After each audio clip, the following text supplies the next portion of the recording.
Coucou mes amours, c'est Michel. Je reviens pour te faire une petite lecture.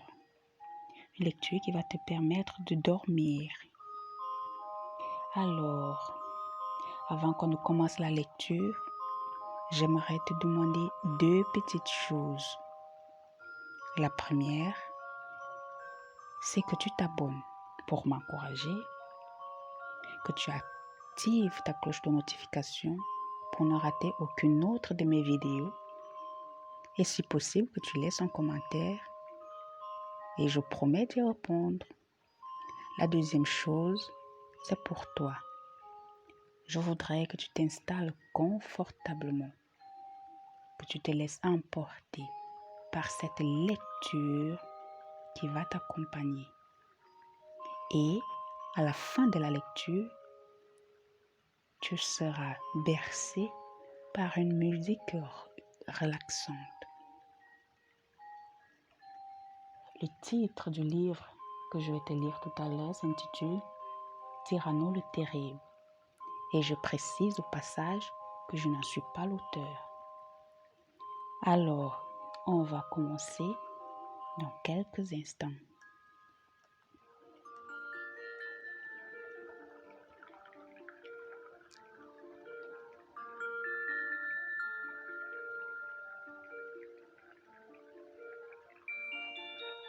Igor était un dinosaure. Un petit dinosaure qui vivait avec sa mère et son père dans une grande forêt marécageuse. Il y avait beaucoup d'enfants dinosaures qui habitaient dans le voisinage d'Igor. Ils jouaient chaque jour ensemble et Igor s'entendait bien avec tous. Tous, sauf un. Son nom était Cyrano et on l'appelait généralement Cyrano le Terrible. C'était un enfant lui aussi, mais il était beaucoup plus grand et beaucoup plus fort que la plupart des autres gamins. C'était une vraie brute. Pour tout dire, il était la première brute du monde. Cyrano aimait surtout s'en prendre à Igor. Il le tapait, le taquinait et lui volait même son goûter.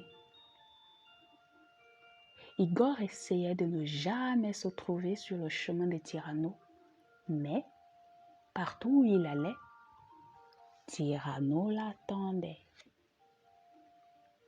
Igor avait chaque soir un peu plus de mal à s'endormir.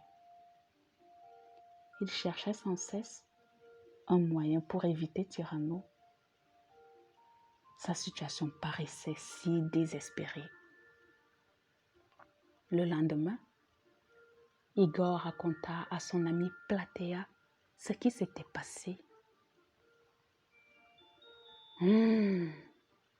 Tu prends ça trop au sérieux, déclara Platea. Quand cette grosse brute cherche à t'embêter, fais comme si de rien n'était. Reste calme, c'est le seul moyen.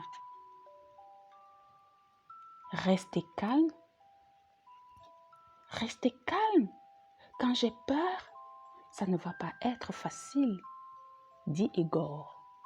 Mais je veux bien essayer tout de même. Quand la fois suivante, Igor raconta Cyrano, il resta calme.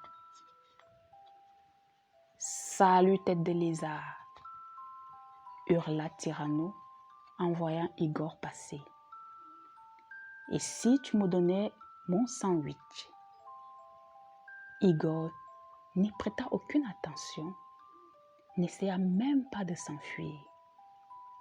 Il continua à marcher.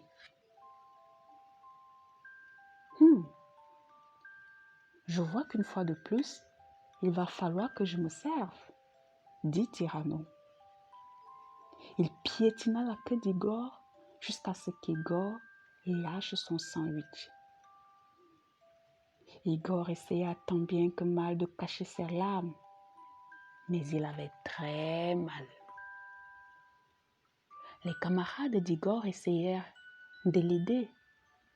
« Il faudrait que tu deviennes son copain », suggéra Tricéro un jour. « Plus facile à dire qu'à faire », répondit Igor. « Comment devenir copain avec quelqu'un qui m'a tapé et taquiné toute ma vie ? Tu devrais lui offrir un cadeau pour lui prouver que tu l'aimes bien, » dit Tricéro. Et Igor réfléchit un moment. Quel genre de cadeau offrir à Tyranno? Puis, il repensa à la façon dont Tyranno s'emparait toujours de ses goûters. « Un cadeau pour Tyranno ?» dit-il tout haut. « Ça vaut pas la peine d'essayer. »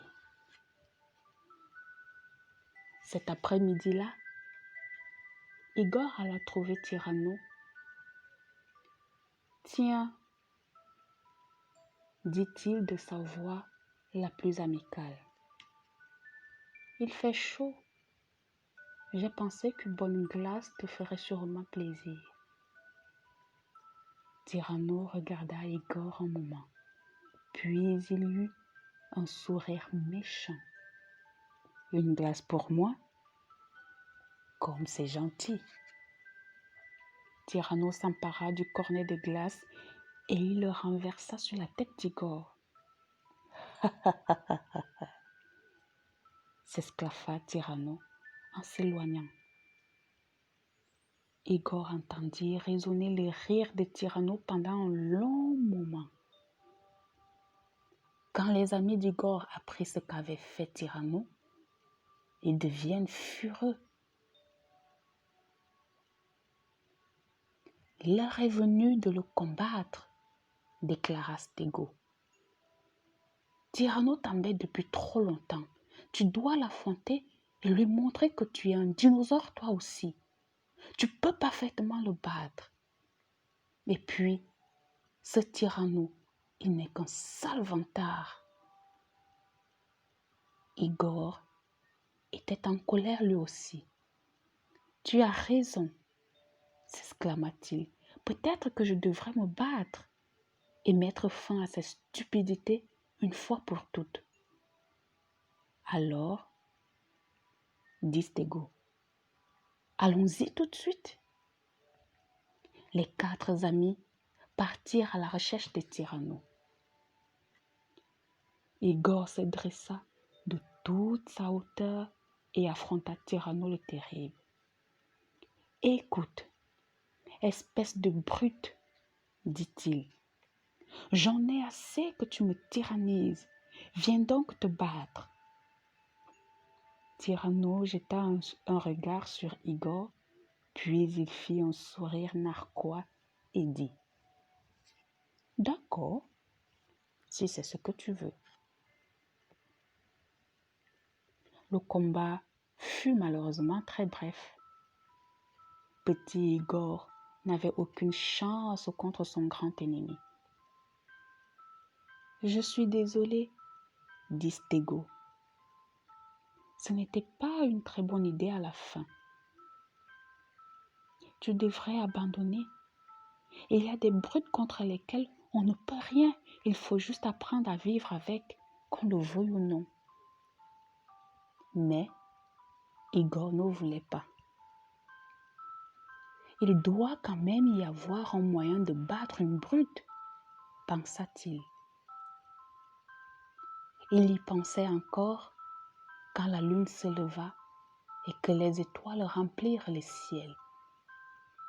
Tout à coup, ses lèvres dessinèrent un immense sourire. « J'ai trouvé !» se dit-il. Puis, il se roula en boule et s'endormit aussitôt. Le lendemain, Igor prit son goûter et s'enfonça, comme chaque jour, dans la forêt marécageuse. Il ne tarda pas a rencontré Cyrano. Un autre goûter pour moi, cria Cyrano. J'espère qu'il est bon. Sur ce, il s'empara du sandwich d'Igor et n'en fit qu'une bouchée. Igor, quant à lui, continua son chemin en marchant aussi vite que possible. Et soudain, il entendit un cri terrible. Ah! C'était Cyrano. D'énormes flammes sortaient de sa gueule. Au secours! Je brûle! Cria-t-il. Je meurs! Je suis empoisonné! Au secours! Au secours! N'importe quoi, dit Igor en riant. Ce n'est qu'un sandwich. Je ne te savais pas aussi sensible. Il se trouve que moi, j'aime les sandwichs double épaisseur au piment rouge hyper piquant. Dommage que tu ne les aimes pas. Il se retourna et s'en alla, laissant Cyrano à ses gémissements et à ses pleurs. À partir de ce jour-là, Cyrano resta au loin d'Igor que possible. Quant à Igor, il s'amusait tous les jours avec ses amis dans la forêt marécageuse et il n'eut plus jamais de mal à s'endormir la nuit. Quand bien, des années plus tard, les scientifiques découvrirent Cyrano le terrible, il n'était plus tout à fait le même, mais il avait toujours son sourire méchant. Fin de l'histoire, mes amours. À présent, je vais vous laisser accompagner d'une musique relaxante. Je vous souhaite une très bonne nuit et je vous dis à bientôt.